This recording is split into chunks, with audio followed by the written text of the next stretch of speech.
말씀의 제목은 시선, 사람에게서 하나님께로라는 제목의 두 번째 시간입니다. 지난 시간에 우리가 잊혀졌던 그 2년의 시간 속에 오히려 요셉을 총리로 세우시려는 하나님의 놀라운 섭리가 숨어 있음을 함께 은혜 가운데 나누었습니다. 인간에게는 실패처럼 보이는 바로 그 자리가 하나님의 일하심이 시작되는 가장 영광스러운 무대임을 우리가 생각해 봤습니다. 그래서 이번 시간에는 그 섭리라는, 우리가 오늘 살펴봤던 그 섭리라는 거대한 그림 아래에 우리의 가장 연약하고 아픈 부분, 바로 사람에게 받는 상처의 문제를 조금 더 깊이 좀 들여다 보겠습니다. 우리가 읽었던 9절에서 23절까지 말씀 가운데 없는 단어가 하나 있어요. 뭘까요? 하나님에 대한 이야기가 나오나요? 안 나오나요? 한번 찾아보세요. 저도 몰라요. 9절부터 23절까지 그 많은 어떤 절들 가운데 제가 얼핏 보기에는 없는 것 같아요. 그죠? 예. 그런데 이제 그 가운데 하나님의 섭리를 우리가 오전에 생각을 해봤고, 또 섭리라는 그 거대한 그림 아래, 우리가 보이지 않는 그 손길 아래에 상처의 문제에 대해서 우리가 좀 더 깊이 돌아보면서 기대라는 덫을 우리가 생각을 했을 때 우리의 상처가 얼마나 크게 우리 가운데 자리하게 되는지 그 내용을 한번 생각해 보고자 합니다. 과테말라에 알폰소라는 대통령이 있었습니다. 이 사람이 자신의 신변 안전에 대해 굉장히 신경을 많이 썼던 대통령 가운데 한 명이라고 합니다. 그래서 대통령 관저에 반경 2km 내외의 모든 건물들, 그래서 관저를 향한 창문을 다 폐쇄시키고 그곳을 창문이 아닌 벽으로 바꾸도록 명령을 내렸던 사람 가운데 한 명입니다. 그리고 대통령을 보호하는 친위대에는 어느 누구도 무기를 소지할 수 없었고, 모든 물건들은 일일이 검사를 받아야만 관저에 들어갈 수 있었다고 합니다. 물론 음식도 그냥 자기가 먼저 먹는 게 아니고 검사관들이 먼저 시간 다음에 그 음식을 먹었다고 합니다. 그런데도 너무나 불안했던 거예요. 그래서 매일 의사로부터 3번의 검진을 받을 정도였고, 그래도 불안했던지 엄청난 거금을 들여가지고 150만 달러를 들여서 대통령 전용 방탄차를 구입했다라고 합니다. 그래서 그 방탄차의 목적은 이거였어요. 기관총의 습격을 당해도 전혀 손상되지 않을 만큼 완벽하게 만들어진 차였습니다. 자, 이 정도 준비됐으면 좋다라고 생각하고 너무나 기뻤어요. 그리고 다음날 타야지 라고 생각을 하고 있었는데, 그 다음날 그 차를 타보기도 전에 친위대 중 가장 신임했던 사람이 쏜 권총에 맞아서 죽어버렸어요.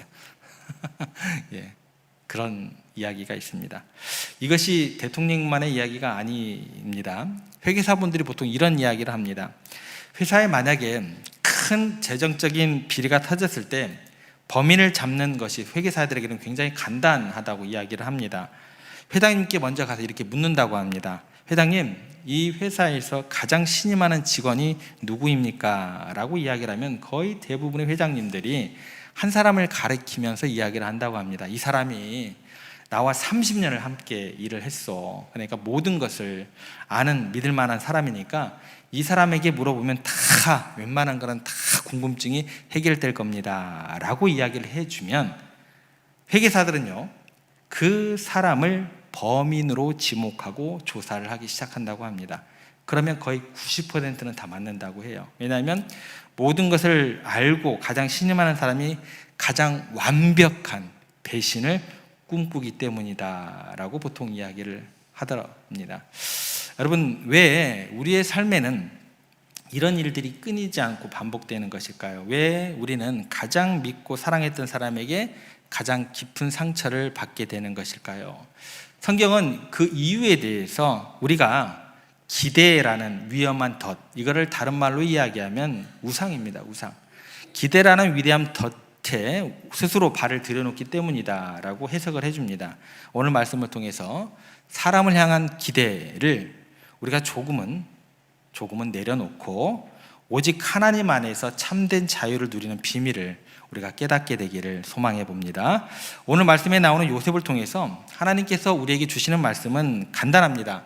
사람의 은혜를 의지하지 말라. 한번 따라해 보겠습니다. 사람의 은혜를 기대하지 말라. 의지하지 말라. 뭐 이 정도가 될 것 같습니다. 사람은요, 모두가 다 구원받을 대상이지 구원자가 아닙니다. 꼭 기억하시기 바랍니다. 그 사람이 설령 목사다 할지라도 똑같이 뭐예요? 구원받을 대상입니다. 그 사람이 추기경이다 할지라도 그 사람은 뭐예요? 구원받을 대상입니다. 구원자가 아니다라는 거예요. 우리가 사람의 은혜로 구원받을 생각을 아예 하지 말아야 한다라는 성경의 진리입니다. 오늘 본문에서 요셉은요, 술 맡은 관원장의 꿈을 정확하게 해석해 주었어요. 이 사람이 복직될 것도 알았고 앞날이 창창하게 다시 열릴 것을 보게 되고 그 순간 이 사람을 의지하여 감옥에서 내가 나갈 생각을 하게 되더라는 거예요. 이 전까지는요, 어떤 상황 가운데 처했어도 요셉이라는 사람은 하나님께서 그와 함께 하시더라, 이게 같이 따라다녔던 요셉의 일상이었다라는 거예요. 감옥에서 그런데 이 순간 나갈 생각을 하게 된 요셉으로 바뀌게 됩니다. 그런데 그 생각이 자기 뜻대로 됐어요, 안 됐어요? 이게 영 시원찮게 진행이 되더라는 거예요. 오히려 그 사람은 자기의 기대하고 틀리게 요셉을 완전히 잊어버리게 됩니다. 요셉의 간절한 기대는 오히려 아픔과 상처로 되돌아오게 됩니다. 이것이 바로 사람의 은혜를 의지하게 될 때 우리가 직면하게 되는 쓰디신 현실이 될 수밖에 없다라는 것입니다. 원래 요셉은 어떤 사람이었냐면, 가만히 우리가 요셉의 얘기를 이렇게 살펴보면 감옥 안에서 슬픈 기색이 없었던 사람이에요. 그런 기색이 없이 열심히 다른 사람을 도와줬던 사람이 누구예요? 그게 요셉의 진면목이었습니다. 그런데 그가 그렇게 일을 하게 될 때, 이 사람의 어떤 그 꿈을 해석해 주게 될 때, 또 그렇게 섬겼을 때 내가 감옥이 내가 있을 만한 곳이구나, 여기가 참 좋구나 생각해서 일했던 것은 아니었습니다. 여러분들 신앙생활 하시면서 섬김 자체가요, 여러분들에게 항상 이건 뭐 다른 사람이 하기 싫은 일 내가 하니까 기쁘다, 항상 기쁠 거야, 항상 어려움이 없을 거야, 그러던가요? 솔직해지시기 바랍니다. 그러지 않거든요, 여러분들. 요셉도 마찬가지예요, 여러분들. 요셉이 뭐 얼마나 대단한 사람인 것 같게 느껴지시면 안 돼요. 요셉은 사실 감옥에서 나가고 싶은 그 인간적인 욕구가 있었던 사람입니다. 그런데 그 어떤 방법 자체가 이제 어그러져 버렸다는 게 큰 문제로 다가온다라는 거예요. 그 사실을 알 수 있는 게 어디냐면 14절 15절 말씀을 우리가 보면 정확히 알 수 있습니다. 같이 다시 한번 읽어보겠습니다. 당신이 잘 되시거든 나를 생각하고 내게 은혜를 베풀어서 내 사정을 바로에게 아뢰어 이 집에서 나를 건져주소서. 나는 히브리 땅에서 끌려온 자요, 여기서도 옥에 갇힐 일은 행하지 아니하였나이다. 이 말을 보면 요셉의 어떤 그 진심이 뭐예요? 그 마음 깊은 곳에 있는 소원이 뭐예요? 나는 계속 여기서 갇혀 있으면서 다른 사람들을, 들어오는 사람들을 좀 하나님의 마음으로 계속 사랑으로 그들을 섬겨줄 거야. 이게 요셉의 진심이었어요? 대답을 못 하시네요. 아니죠. 아닙니다, 여러분들. 어떤 사람은 막 섬김이 막 넘쳐가지고 하나님의 사랑이 막 충만해가지고 섬길 거라고 생각하시죠? 잘못된 생각이에요. 요셉도 마찬가지입니다. 여기 보시면 나 계속 감옥에 갇혀 있을 거야, 나 꺼내지 마, 이 마음이 있었던 게 아니에요, 여러분들. 요셉은 뭐예요? 간절히 나가기를 원하고 있는데 그 방법이 뭐예요? 이 방법이 삐뚤어졌어요. 이제 어떻게 나가고자 하는 거예요? 내가 잘 돌봐준 사람이, 그죠? 여러분들이 막 기도해주고 누구를 섬겼던 사람이, 똑같은 얘기예요, 그죠? 내가 잘 돌봐준 사람이, 그 사람의 금침의 빛을 내가 얼굴을 보며 살폈던 사람이, 그 사람이 누구예요? 술 맡은 관원장이 잘 돼가지고 그 사람이 나를 생각해서 은혜를 베풀면 그 사람이 그 땅의 통치자인 바로에게 이야기만 하면 바로가 정의를 실현해가지고 나같이 죄 없는 불쌍한 히브리 사람을 구원할 거라고 생각을 하더라는 거예요. 철저히 누구의 착각이에요? 요셉의 착각이에요. 여기 하나님 들어가요, 안 들어가요? 안 들어갑니다. 생각인데 착각이다라는 거예요.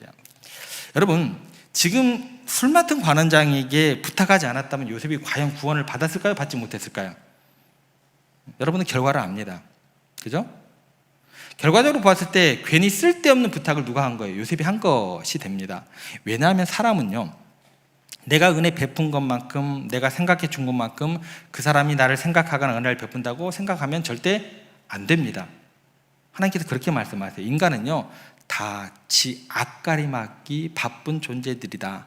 다들 바쁜 존재들이다 라고 이야기를 해요.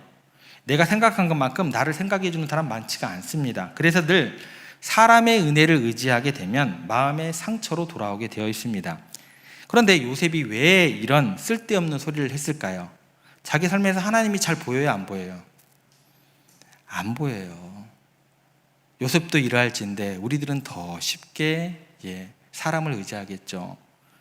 요셉은 이런 쓸데없는 이야기를 왜 했을까? 왜 술 맡은 관원장의 성공을 보고 그 사람을 의지하려고 애를 썼을까요?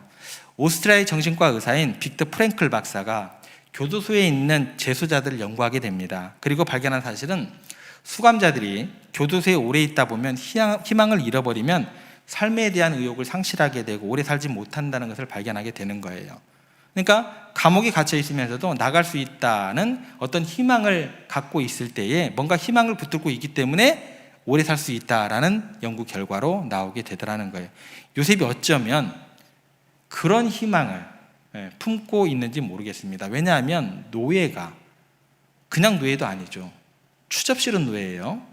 강간미수범입니다. 강간미수범으로 갇혀 있는데 더군다나 외국인 노예인데 그 사람을 누가 돌보겠어요? 하나님은 보여요, 안 보여요? 안 보여요.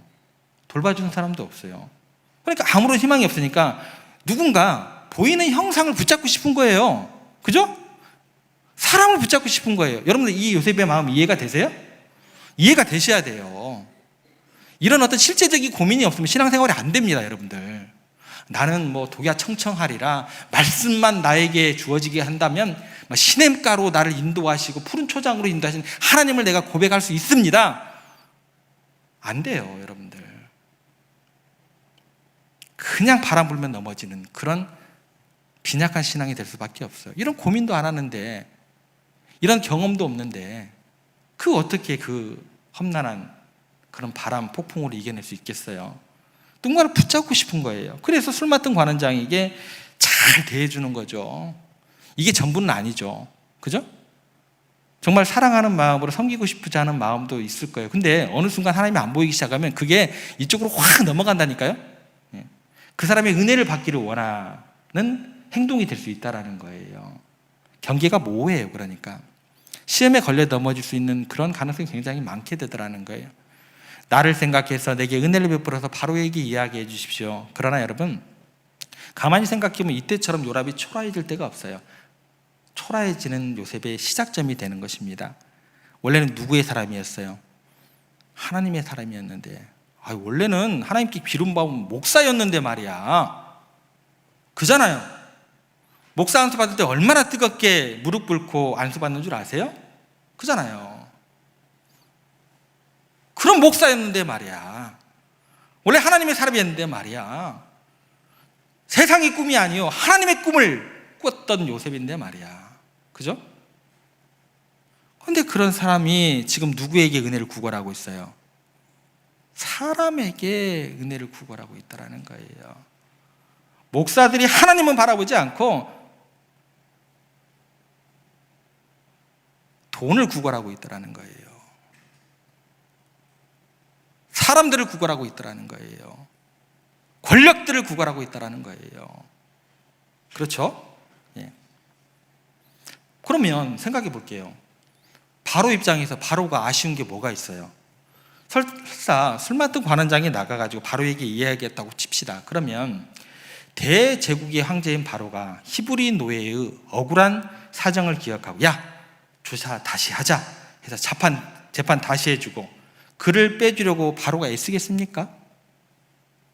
아니 떡 굽는 관원장도 날려버리는 상황인데, 그잖아요. 자기 옆에서 있었던 측근도 날려버리는 떡 굽는 관원장 날라가 버렸잖아요. 근데 고대에는 노예는 사람이에요, 아니에요? 사람도 아닌데 아무도 신경 안 씁니다. 아무리 부탁해도 절대 들어줄 일도 없어요. 그런데 요셉은 지금 이런 허황된 기대를 품고 사람에게 매달리고 있었다라는 것입니다. 굉장히 초라해진 순간이다라는 거예요.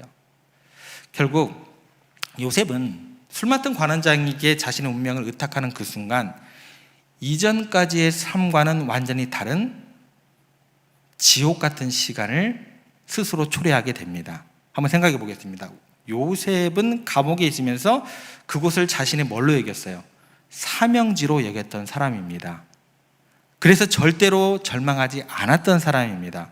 오히려 그 안에서 다른 사람들이 하지 않았던 맡은 바 책임을 다하고 심지어 다른 사람의 아픔에 귀 기울이며 그 사람들의 꿈을 해석해 주던 섬김의 사람이었습니다. 분명히 과거에는 그랬어요. 그런데 술 맡은 관원장에게 기대를 걸고 부탁을 한 그 시점부터 그의 태도는 완전히 180도 바뀌게 됩니다. 그래서 23절에서 41장 1절로 넘어가는 아무런 그 사이에 어떤 다른 말씀이 없어요. 23절에서 술 맡은 관원장이 요셉을 기억하지 못하고 그를 잊었더라. 그 다음 구절이 뭘로 연결돼요? 만 2년 후에로 바로 이어집니다. 2년이라는 시간이 통째로 사라져버린 거예요. 성경은 그 2년 동안 요셉의 행적이나 섬김의 모습을 단 한 줄도 기록하고 있지 않았다라는 이야기가 되는 거예요. 무엇을 의미할까요? 요셉은 죄송해요, 사투리 써가지고 요셉은 이제 뭐예요? 진짜 감옥에 갇히게 된 거예요. 원래는 감옥 안에 있어도 요셉은 뭐 하는 사람이었어요? 자유했던 사람이에요. 하나님의 사람이었어요. 근데 그 2년의 시간 동안 사람을 바라보는 그 순간부터 진짜 뭐에 갇힌 거예요? 감옥에 갇히게 돼버린 거예요. 원래 옛날에도 감옥에 갇혀 있었지만 그의 영혼은 뭐였어요? 말씀 안에서, 주신 꿈 안에서 참 자유했던 사람이었어요. 그리고 그래서 감옥을 섬김의 자리로 만들고 하나님의 때를 기다렸던 요셉이었다는 것입니다. 그런데 사람에게 기대를 거는 순간 그의 영혼은 기다림이라는 것, 또 실망이라는 보이지 않는 쇠사슬에 이제 꽉 묶여버리게 됩니다. 헤어나오지를 못하게 돼요. 그래서 술 맡은 관원장이 돌아간 이후 요셉은 더 이상 다른 사람의 꿈을 해석해 주었다라 그런 얘기가 없는 거예요. 그냥 바로 41장 1절로 넘어가게 됩니다. 섬김이 사라져버리게 됩니다. 그의 눈은 오직 감옥 문만 바라보게 되어 있어요. 하나님이 안 보여요. 혹시나 문이 열리는 소리만 듣게 되어 있어요. 하나님의 음성이 안 들리게 돼요. 혹시 내게 면해온 것이 아닐까? 술 맡은 관원장이 바로에게 이야기했으면 이제 나를 꺼내주지 않을까? 하나님의 구원의 손길은 안 보이게 됩니다. 사람의 구원의 손길밖에 안 보이게 되는 거예요. 철저히 뭐가 되는 거예요? 감옥이 되는 거예요. 헤어나오지를 못하게 돼요. 온 신경이 사람에게 향했을 거다라는 거예요. 하나님은 사라져버렸어요. 첫 딸은 희망이 좀 있었겠죠. 6개월은 불안으로, 1년은 깊은 실망으로, 2년은 서러움과 미움으로 채워지게 될 것입니다. 어떻게 나를 잊을 수가 있지? 그때 하나님이 떠올랐다고 한다면 어떻게 될까요? 다시 하나님께 돌아갔겠죠. 그러지는 못했다라는 거죠. 그래서 이 헛된 기대가 요셉의 마음을 갉아먹습니다. 그의 영혼을 깊이 침체에 빠뜨리게 됩니다. 더 이상 감옥을 섬김의 자리로 여기지 못하게 되고 감옥은 이제 그에게 진정한 감옥을 뛰어넘는 지옥이 되어버렸다라는 것입니다. 여러분들 삶을 감옥을 뛰어넘어서 지옥을 만드는 방법은 간단해요. 요셉이 지금 했던 대로 하시면 돼요. 제가 굉장히 쉬운 방법을 알려드리고 있습니다. 봉사하시는 곳이 여러분들에게 지옥같이 만드는 방법 알려드리고 있는 거예요. 굉장히 쉽습니다. 봉사하는 그 섬김의 시간, 그 장소 하나님 바라보시기 바랍니다. 그래야 조금 기뻐요. 기쁨이 조금 쌓이면 어떻게 될까요? 남들이 누리지 못하는 기쁨으로 크게 30배, 6배, 100배 그때 가서 되는 거예요. 어느 날 갑자기 섬겼더니 내가 기뻐 죽겠어. 야 너도 같이 해. 이런 일은 없다니까요. 절대 그렇지 않아요. 여러분들 씨를 뿌리고 자라게 하시는 이가 있고 열매를 맺는 걸 봤을 때 우리가 이게 실제구나, 신앙생활에 이런 기쁨이 있는구나, 그 시간이 들어간다라니까요. 요셉이 근데 그렇게 자기의 삶을 감옥을 뛰어넘는 지옥으로 만들었다라는 거죠. 우리 삶도 마찬가지입니다.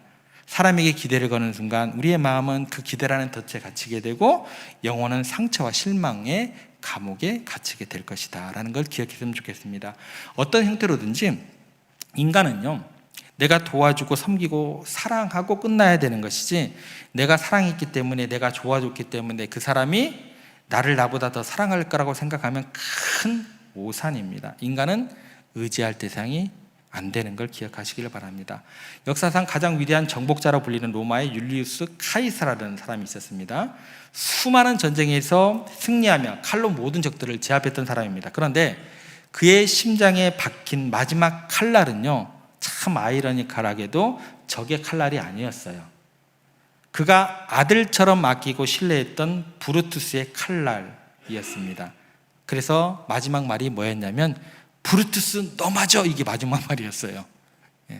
얼마나 허망해요. 그의 마지막 한마디는 온 세상을 손에 넣었던 권력자가 가장 믿었던 사람의 배신 앞에서 얼마나 허망하게 무너지는가를 우리들에게 보여주게 됩니다. 이것이 바로 인간적인 신뢰의 한계다라는 것입니다. 사람들의 마음은 그래서 변하고 사람들의 사랑은 유한하다라는 거죠. 오직 여러분이 아버지로 고백하는 하나님만이 변함없는 사랑과 신실함으로 여러분들을 대하시는 분임을 기억하시길 바랍니다.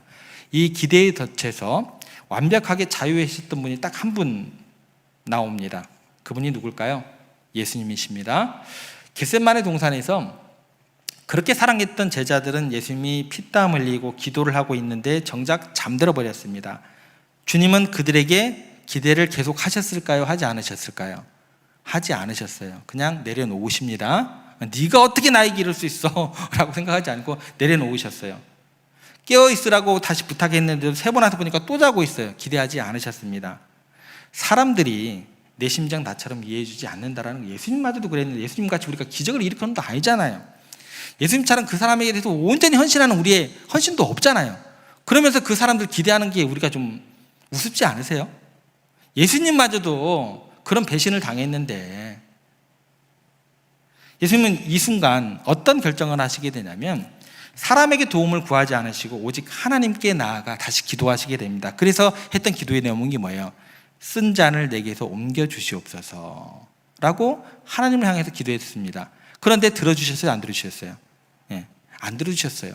그때 하나님까지 나를 버리시네 라고 생각하신 게 아니고, 하나님께서 내게 또 다른 특별한 계획이 있으시구나, 이 영역으로 이해를 하시게 돼요. 그래서 이 영역에 대해서 이해를 하신 예수님께서 나중에 어떤 일이 일어나게 되냐면, 헤롯과 빌라도가, 사탄이 헤롯과 빌라도에게 이제 그 유혹을 하라고 시킨 거죠. 그래서 예수님이 이제 딱 붙잡혀 가니까 헤롯과 빌라도가 어떤 얘기를 하냐면, 야, 십자가 지지 마, 내가 너 구해줄게, 이렇게 막 회유를 해요. 헤롯과 빌라도가 내가 너를 놓을 권세도 있고 내가 너에게 십자가에 매달 권세를 있다는 식으로 권세자들이 예수님을 회유하고 유혹을 하는데, 예수님께서 여기에 안 넘어가시게 됩니다. 사람들을 의지하지가 않아요. 그들을 신뢰하지 않아요. 그래서 예수님께서 그때 뭐라고 얘기를 하시냐면, 위에서 하나님께서 주지 아니하셨더라면 나를 해할 권한이 너희들에게도 없으려니와. 그 회유와 유혹에 넘어가지 않으십니다. 철저하게 하나님의 섭리와 은혜를 기대했지 사람들의, 권력자들의 권세에 의지하지 않게 됩니다. 사람들에게 어떤 피할 길을 그렇게 기대하지 않았다라는 거예요.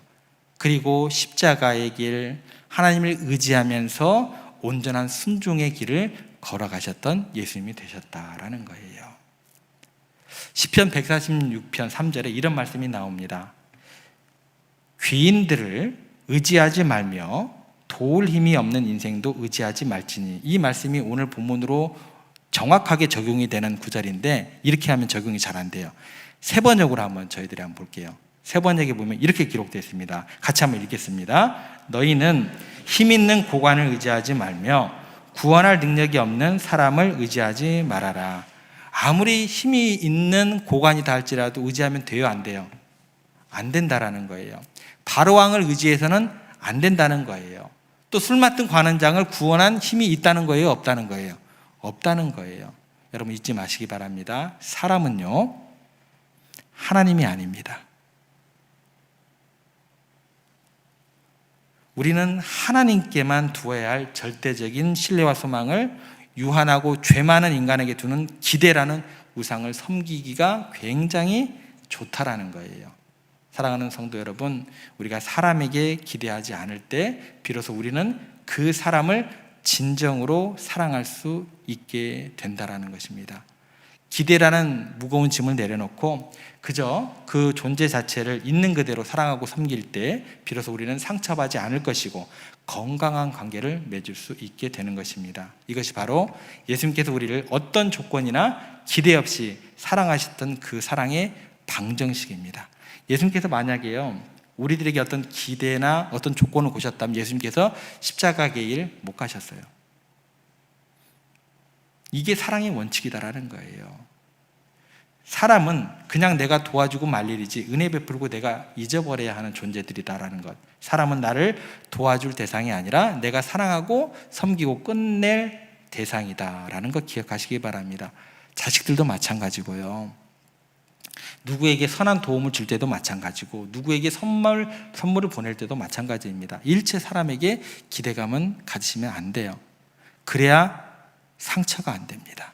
그래야 끝까지 하나님께서 주신 그 일, 사명 감당할 수 있게 되는 것입니다. 깨끗하게 하나님만이 내게 은혜 베푸시고 하나님만이 나를 생각하시고 나를 도와주신다.